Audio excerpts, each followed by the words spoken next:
Là, on est en 92 et on fait cette pièce donc, chez moi. J'avais lu Buren aussi qui disait qu'il n'avait pas de studio, il n'avait pas d'atelier.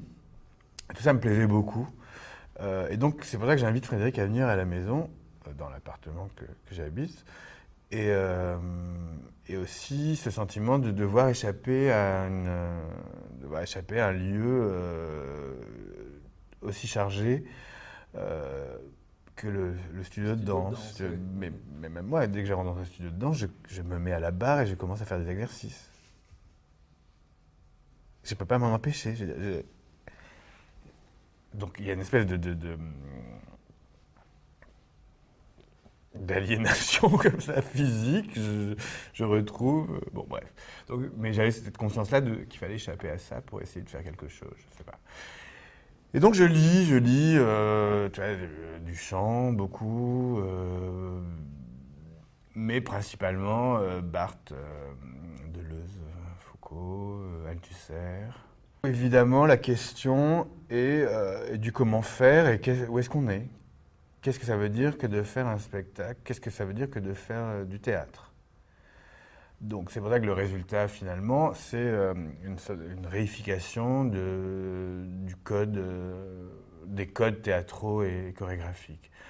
Bon, juste pour donner un exemple, je dis qu'est-ce que peut être un décor? Et je décide que le décor, enfin je réfléchis et j'en arrive au point que le décor sont 4 lettres qui signifieront le nord, le sud, l'est et l'ouest.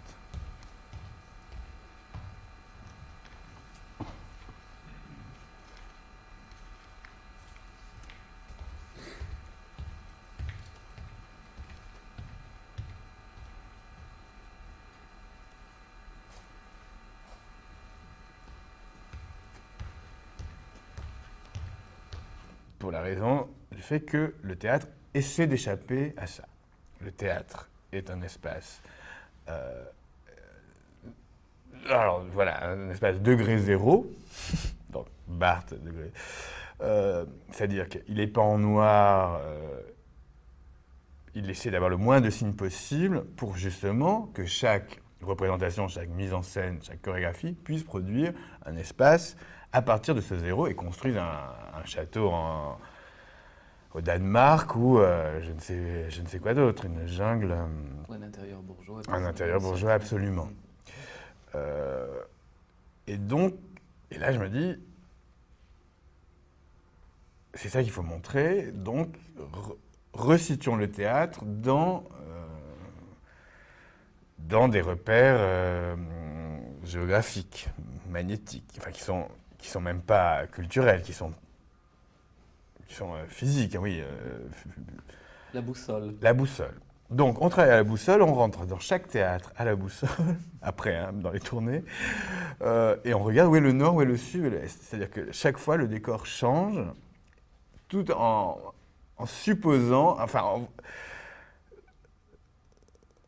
en supposant, en espérant que le public va pouvoir se réorienter, alors que normalement on essaie de le perdre et de le captiver. Au contraire, de dire ah oui, je suis dans un théâtre, mais là, si c'est le sud de la ville, donc moi j'habite par là, de se situer justement par rapport à.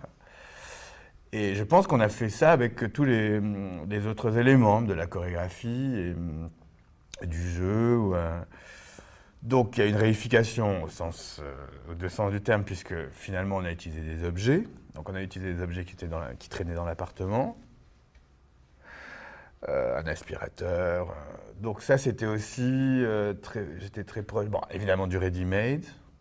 Alors il y avait donc d'un côté l'histoire de l'art et d'un côté un truc un peu politique comme ça, de dire on va prendre des choses qui appartiennent à tout le monde. C'est ça qui est resté, en tout cas jusqu'à maintenant. Hein. Cette décision de dire on va parler de choses qui appartiennent à tout le monde. On n'en sait, Concerne tout le monde. qui concernent tout le monde. On n'en sait pas plus que vous et on va parler des choses qui vous concernent, qui nous concernent.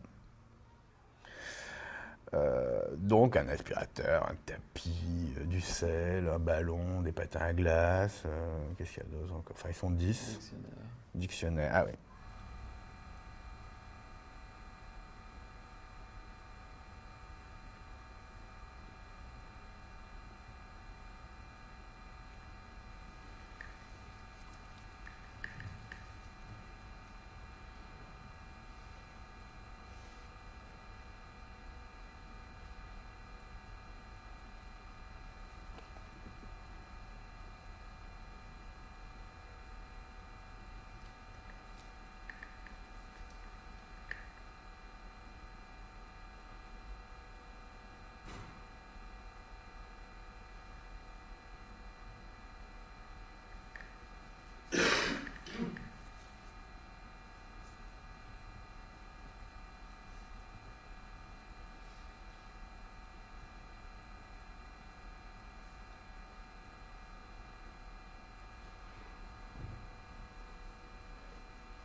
Donc il y avait ce jeu-là de dire, de préhension,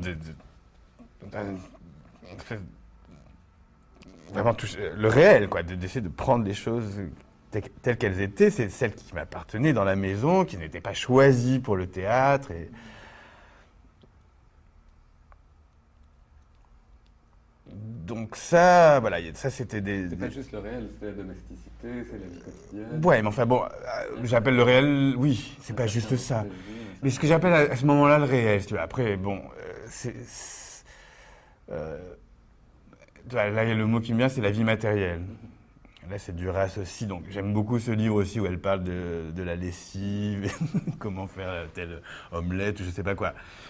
C'est une matière littéraire, bon, moi ça me plaisait bien, et je lisais beaucoup Georges Perec aussi, la vie mode d'emploi, ce genre de choses comme ça. Je pense qu'il est aussi lié à tout un... dans l'histoire de l'art, ou dans l'art contemporain, ces choses-là aussi comme ça, cette volonté de prendre les choses banales, quoi, tu as raison, de parler du banal et de... Donc ça, c'était une position politique, et aussi, moi, ce qui était donc avec les lectures que je faisais à l'époque et tout ça, il y avait dans cette pièce une vraie volonté donc d'économie de moyens et de critique, si tu veux, de l'objet matériel, justement, du consumérisme. Donc il y avait tous ces 10 objets. Donc, alors, on a choisi, on a dit combien on en prend. Ouais, attends, système décimal, on en prend 10. On a tout décidé comme ça à chaque fois. Hein. Le plus banal, le plus simple. Pardon ? Au plus simple. Au plus simple, voilà. Le contraire d'une sophistication, mais vraiment...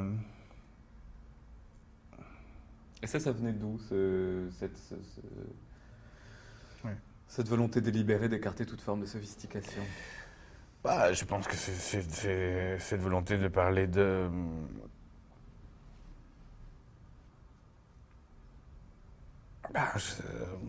du mineur, du pas respecté, du pas... Tu vois, et or... du non exceptionnel, de la vie des... C'était tout le projet de Non donné par auteur, c'était de ne pas accepter le consumérisme et de donner une plus-value à ces objets, mais pas une plus-value... parce que de toute façon...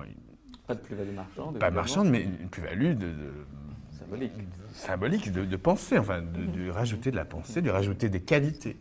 Le projet, c'est de faire de la danse. Alors, le projet initial, ça. Le projet, c'est de faire de la danse. Pendant les prochaines années qui vont être, sont toujours des projets de danse.